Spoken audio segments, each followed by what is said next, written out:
Hi అండి. ఇవాల్టి video వచ్చేసి సన్నగా ఉన్న వాళ్ళకి షోల్డర్ జారిపోకుండా బాడీకి బ్లౌజ్ అద్దినట్టుగా రావాలంటే ఇలా కట్ చేయండి. చూడండి, వీడియోకి లైక్ ఇచ్చేసేయండి, సపోర్ట్ చేయండి, సబ్స్క్రైబ్ చేసుకోండి, చివరి వరకు చూడండి, స్కిప్ చేయకండి. మీకు ఎందుకంటే మంచి మంచి పాయింట్స్ ఉంటాయి బ్లౌజ్ కటింగ్లో, కాబట్టి స్కిప్ చేయకుండా చూడండి. అలాగే సబ్స్క్రైబ్ చేసుకోకుండా చూస్తున్న వాళ్ళైతే సబ్స్క్రైబ్ చేసుకొని లైక్ ఇచ్చేసేయండి. మీరు ఫస్ట్ అయితే చూసిన ప్రతి ఒక్కరు ఒక లైక్ ఇచ్చేసి వెళ్ళండి. ఇప్పుడు చూడండి, ఓపెన్స్ అటువైపు ఉంది, జైనింగ్ నా వైపు ఉంది, కింద హెచ్చు తగ్గులు లేకుండా ఫస్ట్ అయితే నీట్గా కట్ చేస్తున్నాను. ఈ మూడు కూడా ప్లెయిన్ బ్లౌజెస్ అనమాట. ఒక పెద్ద ఆవిడ బ్లౌజెస్ అంటే సన్నగా ఉంటుంది. ఎక్కడ కుట్టించుకున్న షోల్డర్ అనేది కరెక్ట్గా ఉండట్లేదు, ముందుకైనా వస్తుంది, పక్కకైనా జారిపోతుంది అని చెప్పేసి మన దగ్గరకే వస్తుంది అనమాట చాలా రోజుల నుంచి. ఇంకా ఇందులో వచ్చేసి 1 మీటర్ లైనింగ్ ఇచ్చింది, 2 వచ్చేసి లైనింగ్ కాదండి, బ్లౌజ్ పీస్లో మీటర్ పీస్ ఒకటి ఇచ్చింది 80 సెంటీమీటర్స్, మిగతా 2 ఇచ్చింది. కానీ స్ట్రేట్ కటింగ్ కాబట్టి సరిపోతాయి అన్నమాట. ఇంకా బ్యాక్ పార్ట్ చూసారు కదా, కింద 1/2 ఇంచ్ కుట్ల కోసం వదిలేసుకొని ఇప్పుడు సైజ్ బ్లౌజ్ యొక్క బ్యాక్ పార్ట్ తీసేసుకొని మిడిల్కి మార్చేసి నడుం లూజ్ మార్కింగ్ ఇచ్చేస్తున్నాను. చూడండి ఎంత సన్నగా ఉంటుందంటే పుల్లలాగా ఉంటుందన్నమాట, అంత సన్నగా ఉంటుంది. చూడండి, నడుం లూజ్ అయితే టైట్ కుట్ల దగ్గర ఒక మార్కింగ్, ఎక్స్ట్రా క్లాత్ వరకు ఒక మార్కింగ్, 1 ఇంచ్ ఎక్స్ట్రా. ఇప్పుడు వచ్చేసి బ్లౌజ్ యొక్క హైట్ చెక్ చేసుకోవాలి. బ్యాక్ డాట్ నుంచి షోల్డర్ వరకు హైట్ ఇలా ఇక్కడ వచ్చిన దానికంటే ఒక 1/2 ఇంచ్ పైకి మార్కింగ్ ఇచ్చేసేయాలి నీట్గా. ఇప్పుడు అక్కడికి ఒక లైన్ వేసేసుకొని సైడ్ వైపున కూడా ఒక లైన్ వేసేసుకోవాలి. ఈ క్లాత్ అంతా మన బ్యాక్ పార్ట్కి సరిపోతుంది అనమాట. ఇప్పుడు సైడ్ కుట్ల నుంచి చంక మనం హ్యాండ్ వేస్తాం కదా, అక్కడ వరకు పైన ఖర్చు కోసం కూడా పెట్టేసుకొని మార్కింగ్ ఇచ్చేసేయండి. అది చంక డౌన్ కిందికి వచ్చేస్తుంది అనమాట మనకి. ఇప్పుడు వచ్చేసి బ్యాక్ పార్ట్ మిడిల్కి మర్చేసుకొని నెక్ అయినా చెక్ చేసుకోవచ్చు, లేదంటే చెస్ట్ అయినా చూసుకోవచ్చు. ఇక్కడ నేను నెక్ మార్కింగ్ ఇచ్చేస్తున్నాను. కింద కుట్టుకు వదిలేసిన క్లాత్ వదిలేసుకొని ఇక్కడ వచ్చిన దానికంటే ఇక్కడికి కరెక్ట్గా ఎక్కడికి వచ్చింది అక్కడ ఒక్కొక్క లైన్ వేసేయండి. తర్వాత ఒక 1/2 ఇంచ్ పైకి వేసేయండి. మనం స్టిచ్ వేసేసరికి కరెక్ట్గా సరిపోతుంది అనమాట.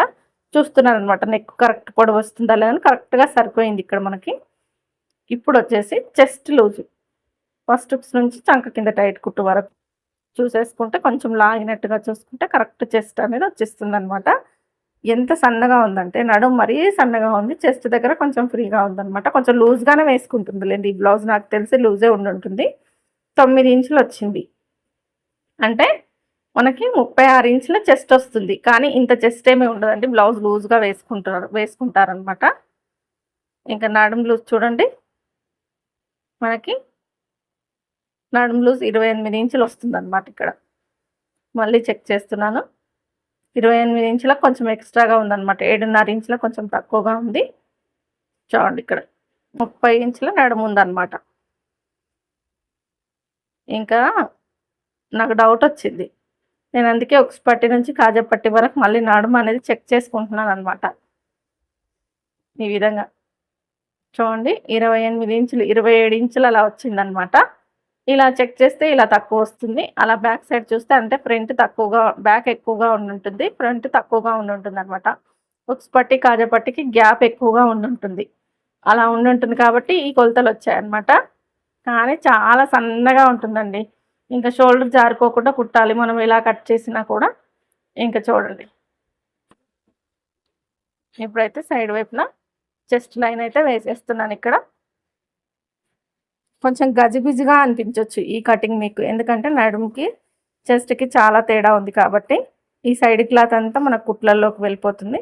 ఇంకా నెక్ లూజ్ వచ్చేసి 2 ఇంచులకు కొంచెం తక్కువగా తీసుకుంటున్నాను చూడండి, ఎందుకంటే నిండుగా వేసుకుంటారు బ్లౌజు. షోల్డర్ అనేది అస్సలు జారకూడదు అనమాట. పైన వచ్చేసి 2 ఇంచులకు కొంచెం తక్కువగా ఇచ్చాను, పైన వచ్చేసి కింద వచ్చేసి 2.5 ఇంచులు పెట్టేసి నెక్ రౌండ్ అయితే తిప్పుతున్నాను అనమాట. ఈ విధంగా నీట్గా ఇప్పుడు షోల్డర్ సైజ్కి ఎంత ఉందో అంత పెట్టేసుకొని వచ్చిన దానికంటే ఒక 1/2 ఇంచ్ పైకి మార్కింగ్ ఇవ్వాలన్నమాట. ఇప్పుడు చంక డౌన్ కూడా ఇలా బాక్స్ షేప్ ఇచ్చేసుకొని ఇక్కడ చూడండి, ఇక్కడ ఆమ్ రౌండ్ దగ్గర 1 ఇంచ్ సరిపోతుంది ఈ సైజ్కి, ఎందుకంటే సన్నగా ఉంటుంది కాబట్టి 1 ఇంచ్ పెట్టేసుకొని ఆమ్ రౌండ్ అయితే తిప్పేస్తున్నాను ఇక్కడ నేను. ఇప్పుడు ఈ ఆమ్ రౌండ్ ఎంత వచ్చింది అనేది చెక్ చేసుకుంటున్నాను చూడండి. ఇది ఎంత వచ్చిందో మనకు సైజ్ కూడా అంతే ఉండాలి. ఇక్కడ ఎక్కువ అయిపోయింది అనుకోండి మళ్ళీ మార్చాల్సి ఉంటుంది. ఇంకా షోల్డర్ దగ్గర నుంచి బ్యాక్ సైడ్ ఎంత ఉందో అని ఆర్మ్ రౌండ్ చెక్ చేసుకుంటే నాకు 7 ఇంచెస్ వచ్చిందండి. అక్కడ కూడా 7 ఇంచెస్ వచ్చింది, సరిపోయింది. ఇంకా ఏం మార్చాల్సిన పని లేదు. షోల్డర్కి ఎదురుగా బ్యాక్ డాట్ వేసేసుకోవడం. ఇంకా నీట్గా కట్ చేస్తున్నాను చూడండి. ఇక్కడ మొత్తం కూడా నీట్గా కట్ చేసేయాలి. ఇలా సన్నగా ఉన్న వాళ్ళకి బ్లౌజులు అంత తొందరగా సెట్ అవ్వవు. లావుగా ఉన్న వాళ్ళకి బాగా సెట్ అవుతాయి. క్లాత్ తక్కువగా ఉంటుంది కానీ మంచిగా సెట్ అవుతాయి అన్నమాట. ఇంకా నీట్గా కట్ చేసేసుకోవడమే. ఇప్పుడు బ్యాక్ పార్ట్ రెడీ అయిపోయింది కదా. నడుము దగ్గర క్రాస్గా కొద్దిగా క్లాత్ తీసేస్తున్నాను. మీరైతే ఎక్కడికక్కడ టక్స్ పెట్టేసుకోండి. చంక టైట్ కుట్టు దగ్గర బ్యాక్ డాట్ దగ్గర పెట్టేసుకోండి. నేనైతే ఇంకా టక్స్ ఏమీ పెట్టట్లేదు ఇక్కడ. ఇప్పుడు వచ్చేసి ఫ్రంట్ పార్ట్ కట్ చేసుకోవాలి. బ్యాక్ పార్ట్ అయిపోయింది కదా. ఫ్రంట్ పార్ట్ వచ్చేసి స్ట్రేట్ కటింగ్, స్ట్రేట్గానే వేయాలి. ఇలా చూడండి. అక్కడ వైపున మనకు ఓపెన్స్ ఉన్న సైడు 3 బ్లౌజులు వేస్తున్నాను నేను. ఇక్కడ సమానంగా ఉన్నాయా లేదా అని చెక్ చేసుకొని వేసాను అనమాట. ఇప్పుడు వచ్చేసి ఈ బ్యాక్ పార్ట్ ఎలా ఉందో అలా చుట్టూరా నీట్గా మార్కింగ్ ఇచ్చుకుంటూ రావాలి. ఏ విధంగా ఇది స్ట్రేట్ కటింగ్ ఇలా ఇచ్చేసుకొని ఇక్కడ ఆర్మ్ రౌండ్ దగ్గర ఒక 1/2 ఇంచ్ లోపలికి కర్వ్ అయితే తిప్పాలన్నమాట. ఈ రౌండ్ తిరిగే దగ్గర తిప్పేసి ఇప్పుడు వచ్చేసి ఫ్రంట్ హైట్, ఫ్రంట్ నెక్ ఇవన్నీ చూసుకోవాలి. ఇక్కడ ఫ్రంట్ హైట్ వచ్చేసి నేను సైజులోంచి తీసుకుంటున్నాను. మనకు సైజ్ బ్లౌజ్ కూడా సేమ్ ప్లెయిన్ కటింగ్ అనమాట, క్రాస్ కటింగ్ కాదు. అయినా ఇంకా టేప్తో చూసుకుంటున్నాను ఇక్కడ నేను. అక్కడ ఎంత వచ్చిందో అంత ఖర్చులతో సహా కలిపి పెట్టేసుకోండి. చూడండి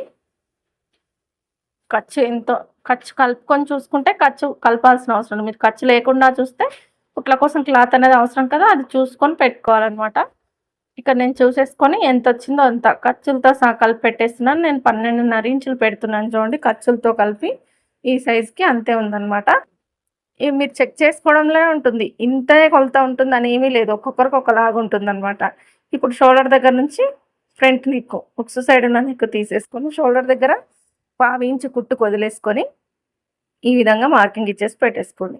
కరెక్ట్ నెక్ వచ్చేస్తుంది. ఇంకా అక్కడ ఫస్ట్ ఉక్స్ నుంచి 4 ఉక్స్ వరకు లేదా 3.5 ఉక్స్ల వరకు ఇచ్చుకున్నా సరిపోతుంది అనమాట. 4 ఉక్స్ల వరకు ఇస్తే మీకు ఉక్స్ పట్టి కాజపట్టి ఎక్కువ అవుతుంది అనుకుంటే 3.5 ఇంచులకు డాట్ ఇచ్చేసుకొని ఇక్కడ ఫ్రంట్ హైట్ దగ్గరికి లైన్ కొట్టేసేయండి. ఇక్కడ చంక దగ్గర చంక కింది నుంచి క్రాస్ బెల్ట్ అతుక్కునే వరకు క్లాత్ ఎంత ఉందనేది చెక్ చేసుకోండి. ఎందుకంటే సైడ్ వైపున కుట్లు వేసేటప్పుడు ఎగుడు దిగుడు లేకుండా ఉంటుంది అనమాట. ఇలా చూసుకోవడం వల్ల ఈ విధంగా షేప్ ఇచ్చేసుకోండి. ఇంకా నీట్గా కట్ చేయడం అండి. డాట్స్ అయితే చిన్నగా వేసినట్టుగా వేయాలన్నమాట. చూడండి 2.5 ఇంచులకు డాట్ పాయింట్, డాట్ గ్యాప్ వచ్చేసి 1.5 ఇంచులు అలా వేసేస్తే సరిపోతుంది. ఇంకా డాట్ పొడవు కూడా 2 ఇంచెస్, ఉక్స్ పట్టికి మిడిల్లో ఒకటి, ఆర్మ్ రౌండ్ సైడ్ ఒకటి, 4th డాట్ కూడా వేయాలి పెద్దవాళ్ళు కదా. ఇంకా నీట్గా కట్ చేసేయాలన్నమాట. మొత్తం కూడా చాలా సింపుల్గా కట్ చేసుకోవచ్చు. ఏ సైజ్ అయినా ఎలా ఉన్నా కూడా బ్లౌజ్ అనేది కటింగ్ వస్తే స్టిచ్చింగ్ ఎవరికైనా వస్తుందండి. కటింగ్లోనే ప్రాబ్లమ్స్ ఉంటాయన్నమాట. పర్ఫెక్ట్గా కట్ చేస్తే స్టిచ్చింగ్ అనేది పెద్ద కష్టమేమీ కాదు. చూడండి మొత్తం కూడా నీట్గా కట్ చేసేసుకోవాలి. ఇలా మన ఫ్రంట్ పార్ట్ కూడా రెడీ అయిపోయింది. ఇంకా చూడండి నేను ఇంకా క్రాస్ బెల్ట్లు తీసేదైతే చూపించానో లేదో నాకు గుర్తులేదు. ఎందుకంటే నేను వీడియోస్ ఒకసారి తీసి వాయిస్ ఒకసారి ఇచ్చేసరికి కొంచెం కన్ఫ్యూజ్ అవుతున్నాను. అప్పటికప్పుడు అక్కడే వాయిస్ ఇస్తూ వీడియోస్ చేయొచ్చు, కానీ అక్కడ వెహికల్స్ ఎక్కువగా వెళ్తూ ఉంటాయి, చుట్టూ నాయిస్ ఎక్కువగా ఉంటుందన్నమాట. అందుకనే నేను డైరెక్ట్గా వాయిస్ అయితే ఎప్పుడు ఇవ్వనండి. తర్వాత వీడియో తీసిన తర్వాతనే ఇస్తానన్నమాట.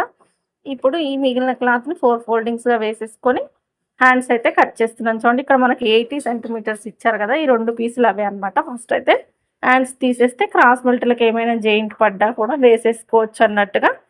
కింద అయితే ఈ బ్లౌజ్లో హెమ్మింగ్ కోసం కాబట్టి నేను ఒక స్కేల్ మందం పెట్టేసుకున్నాను. ఇక్కడ పెట్టేసుకొని సైజ్ బ్లౌజ్ యొక్క హైట్ ఎక్కడికి ఉందో అక్కడికి నీట్గా సెట్ చేసేసుకొని చంక డౌను హైట్ మొత్తం మార్కింగ్ ఇచ్చేసేయాలన్నమాట. చుట్టూరా ఈ విధంగా నీట్గా మార్కింగ్ ఇచ్చేసుకొని చూడండి హైట్ దగ్గరకు ఒక లైన్ వేసేయండి. చంక డౌన్ దగ్గర కూడా ఒక లైన్ వేసేసి షోల్డర్ దగ్గర ఒక 1 ఇంచ్ వదిలేసుకొని హ్యాండ్ కర్వ్ తిప్పేసేయడం. మనకి 7 ఇంచుల ఆర్మ్ రౌండ్ అనేది సరిపోతుంది అనమాట. కాబట్టి షోల్డర్ దగ్గర ఒక 1 ఇంచ్ వదిలేసుకొని హ్యాండ్ కర్వ్ తిప్పేసుకొని నీట్గా కట్ చేసేయడం. ఇలా నేను ఎక్కువగా మీడియంగా లావు ఉన్నారనుకోండి, షోల్డర్ దగ్గర 1.5 ఇంచులు వదులుతాను. ఎక్కువ లావు ఉంటే 2 ఇంచులు వదులుతాను. సన్నగా ఉంటే 1 ఇంచ్ వదిలేసుకొని హ్యాండ్ కర్వ్ షేప్ ఇచ్చేస్తారనమాట. పర్ఫెక్ట్‌గానే కుదురుతుంది. ఎక్కడ ఏమి ముడతలు రావన్నమాట ఇంకా. నీట్‌గా కట్ చేసేసుకొని ఎక్కడికక్కడ టక్స్ ఇచ్చేసేయండి. చంక టైట్ కుట్టు దగ్గర, షోల్డర్ దగ్గర టక్స్ ఇచ్చేసుకొని ఓపెన్ చేసేసి కర్వ్ తీసేసుకోవడమే ఇంకా ఫ్రంట్ పార్ట్ కోసం నీట్‌గా కర్వ్ తీసేయడమే. చూడండి కర్వ్ తీయడం ఇలా షార్ట్ వీడియో కూడా పెట్టాను. పైన షోల్డర్ దగ్గర ఒక 1 ఇంచ్ పైకి మడిచేసుకొని ఇలా మన చంక టైట్ కుట్టు ఉంటుంది కదా! అక్కడికి మ్యాచ్ అయ్యేటట్టు ఇలా ఒక సైడ్ క్లాత్ నీట్‌గా పెట్టేసుకుంటే చూడండి మనకు కరెక్ట్ కర్వ్ తీసే విధానం అయితే వచ్చేస్తుందనమాట. ఇది బిగినర్స్‌కి చాలా ఉపయోగపడుతుంది. నచ్చితే లైక్ చేయండి. ఇలా పెట్టేసుకొని ఎక్కడికైతే కనిపిస్తుందో అక్కడికి మార్కింగ్ వేసేసి నీట్‌గా కట్ చేసేసుకుంటే ఫ్రంట్ పార్ట్‌లో ముడతలు లేకుండా బ్లౌజ్ అనేది నీట్‌గా సెట్ అవుతుందండి. ఇంకా ఇక్కడొచ్చేసి హ్యాండ్స్ కూడా కట్ చేసేసాను కదా! ఇంకా క్రాస్ బెల్ట్‌లండి. క్రాస్ బెల్ట్‌లయితే నాకు ఈ క్లాత్‌లో సరిగ్గా రాలేవన్నమాట. క్లాత్ సరిపోలేదు. జెయింట్ వేయాల్సొచ్చింది. ఇంకా ఈ ముక్కలన్నిటిలో క్రాస్ బెల్టులు కట్ చేసి జెయింట్ వేసేసాననమాట. ఈ వీడియో మీకు నచ్చిందా? ఎంతో కొంత యూజ్ అయిందనుకుంటే లైక్ చేయండి, సపోర్ట్ చేయండి, సబ్స్క్రైబ్ చేసుకోండి. వీడియో చూస్తున్న ప్రతి ఒక్కరికి థ్యాంక్ యూ సో మచ్ అండి. ఇంకా నేను చూడండి మిగిలిన క్లాత్‌లో నడుము పట్టీకి తీసేసాను. ఈ మిగిలిన క్లాత్‌లో క్రాస్ బెల్ట్ షేప్ ఇచ్చేసుకొని ఇంకా ఎక్స్ట్రాగా పడ్డ క్లాత్ అతుకులు వేసేసుకొని స్టిచ్చింగ్ అయితే కంప్లీట్ చేశానండి. వీడియో నచ్చితే మాత్రం లైక్ చేయండి, సపోర్ట్ చేయండి, సబ్స్క్రైబ్ చేసుకోండి. వీడియో చూస్తున్నందరికీ థ్యాంక్ యూ సో మచ్.